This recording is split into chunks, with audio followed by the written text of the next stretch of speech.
ఈ రోజు ఈ వీడియోలో ఓ 2 బెస్ట్ డిటెక్టివ్ మిస్టరీస్ గురించి మాట్లాడుకుందాం. సస్పెన్స్, థ్రిల్స్, అన్ఎక్స్పెక్టెడ్ ట్విస్టులు కావాలంటే మీరు ఖచ్చితంగా ఇవి చూడాల్సిందే.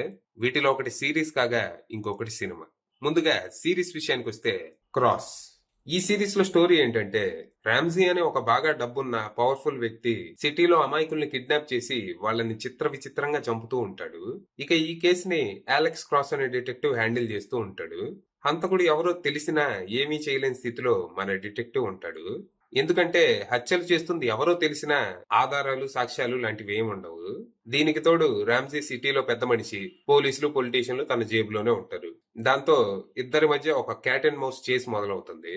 ఇక మన క్రాస్ ఈ కేసుతో పాటు తన భార్య హత్య కేసును కూడా ఇన్వెస్టిగేట్ చేస్తూ ఉంటాడు. సంవత్సరం క్రితం తన భార్యని నడి రోడ్డు మీద ఎవడో కాల్చి చంపేస్తాడు. అప్పటి నుంచి చంపినోడు మన డిటెక్టివ్ ని టార్గెట్ చేస్తూ దమ్ముంటే పట్టుకో అని క్లూస్ ఇస్తూ ఉంటాడు.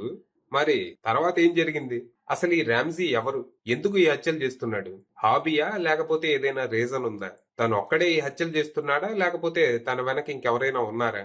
ఇంతకీ మన డిటెక్టివ్ వాళ్ళ వైఫ్ ని చంపింది ఎవరు? ఎందుకు? రామ్జీ కేసుకి ఈ కేసుకి ఏదైనా సంబంధం ఉందా? చివరికి మన డిటెక్టివ్ ఈ కేసులను ఎలా సాల్వ్ చేశాడు, క్రిమినల్స్ ని ఎలా పట్టుకున్నాడు అనేది మీరు సిరీస్ చూసి తెలుసుకోవాలి.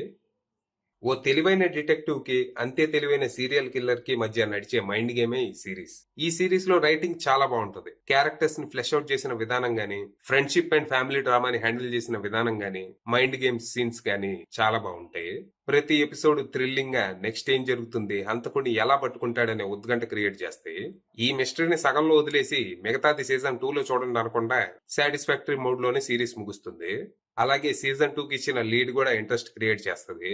మొత్తంగా ఓ మంచి థ్రిల్లర్ సిరీస్. కాకపోతే ఈ సిరీస్ లో కొన్ని డిస్టర్బింగ్ సీన్స్ ఉంటాయి, లైక్ విక్టిమ్ టార్చర్. సో కొంచెం చూసుకొని చూడండి. ప్రస్తుతం ఇది ప్రైమ్ వీడియోలో స్ట్రీమ్ అవుతుంది. ఇంట్రెస్ట్ ఉన్న వాళ్ళు అక్కడికి వెళ్ళిపోవచ్చు. Next, the Batman. Matt Reeves direction లో రాబర్ట్ ప్యాటిన్సన్ లీడ్ గా వచ్చిన సినిమా ఇది. రెడ్లర్ అనే ఓ సోసియోపాత్ గౌతమ్ సిటీలో ఉన్న పెద్ద పెద్ద పొలిటీషియన్స్ ని, పోలీస్ ఆఫీసర్స్ ని, లాయర్స్ ని టార్గెట్ చేసి దారుణంగా చంపేస్తూ ఉంటాడు. వాళ్ళని చంపాక బ్యాట్మ్యాన్ కి ఓ లెటర్ వదిలి దాంట్లో నెక్స్ట్ విక్టిమ్ కి సంబంధించిన క్లూస్ ఇస్తూ ఉంటాడు. మరి తను ఎందుకు వీళ్ళందరినీ చంపుతున్నాడు? ఈ హత్యల వెనక ఏదైనా బలమైన రీజన్ ఉందా? ఉంటే అదేంటి? ఎందుకు తను బ్యాట్మ్యాన్ కి లెటర్స్ వదులుతున్నాడు? చివరికి బ్యాట్మ్యాన్ తనని ఎలా పట్టుకున్నాడనేది మీరు సినిమా చూసి తెలుసుకోవాలి. మామూలుగా కామిక్స్ లో బ్యాట్మ్యాన్ కి బెస్ట్ డిటెక్టివ్ అనే పేరు ఉంది.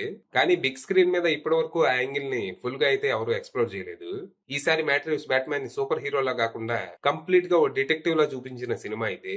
ఇప్పటి వరకు వచ్చిన బ్యాట్మ్యాన్ మూవీస్ లో నా ఫేవరెట్ ఇటరేషన్ ఇదే.